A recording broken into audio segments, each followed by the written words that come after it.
भुषुण्डीं शिरः शङ्खं सन्दधति करैस्त्रिनयनां सर्वाङ्गभूषावृताम् नीलास्मद्यदिमास्य पाददशकां सेवे महाकालिकाम् यामस्तौत्स्वपिते हरौ कमलजो मधुं कैटभम् श्रीमाधवे काननस्थे गर्भरक्षाम्बिके पाहि भक्तां स्तुवन्ति वापीतटे वामभागे वामदेवस्य देवस्य देवीं स्थिता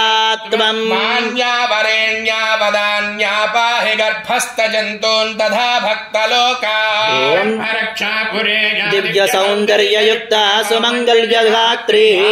जनित्रे जनानां दिव्यरूपां दयार्द्रां मनोज्ञां भजे त्वा आषाढमासे सुपुण्ये शुक्रवारे सुगन्धेन गन्धेन लिप्ता कल्पवेशा वाजपेयादिगस्तभक्तैः सदृष्टा कल्याणदात्री नमस्ये वेदिकाभ्यस्त्रिया गर्भरक्षां करीत्वा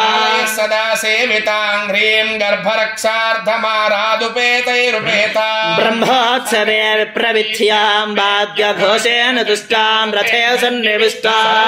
दधात्रीं भजेऽहं देववृन्दैरपीड्यां जगन्मातरम् एतत्कृतं स्तोत्ररत्नं दीक्षान्तररामेण देव्याश्चतुष्टैः यद्यस्त्वभक्त्या पुत्रपौत्रादिभाग्यं भवेत् तस्य चित्यं सर्वमङ्गलमाङ्गल्ये शिवे सर्वार्थसाधिके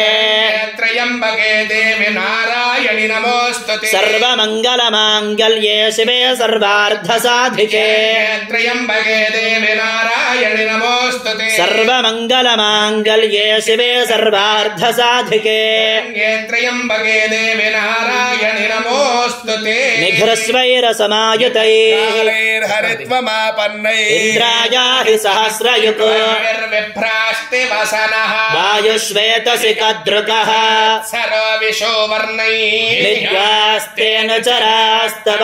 ब्रह्मण्यो दोष ब्रह्मण्यो दोष ब्रह्मण्यो